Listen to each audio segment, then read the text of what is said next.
think one of the important lessons of the research that we do is that suicide prevention is not really about suicide. In large part, it's about resilience and paths to resilience.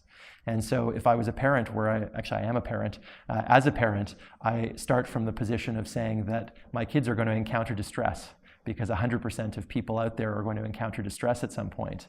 And how do you learn helpful coping strategies for that distress?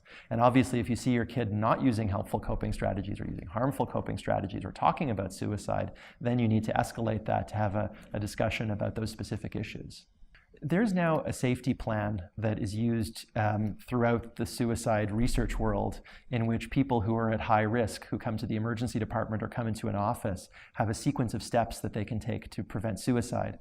Things like distraction techniques, their own breathing exercises and own internal self-regulating techniques, people that they can turn to for help or support, reasons for living. I think all children, for example, need to be given a toolbox of skills. They need to know that they're going to be in distress at some time in their life. They're going to get a bad mark. They're going to have a breakup. They're going to get into a fight with their parents.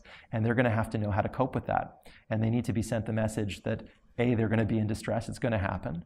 And what is the sequence of steps that you can take to deal with that distress? The best way that we can send positive messages about suicide prevention is to show examples of resilience, whether it's on TV or really any kind of media. We know that a substantial group of people, a minority, not everybody, but a minority of people will have suicidal thoughts in their life. Most of them won't die from suicide. And what we need to do is to give them something that they can identify with. And the more that we can send those kinds of messages, the real messages that do happen, the more that we can be successful in preventing suicide.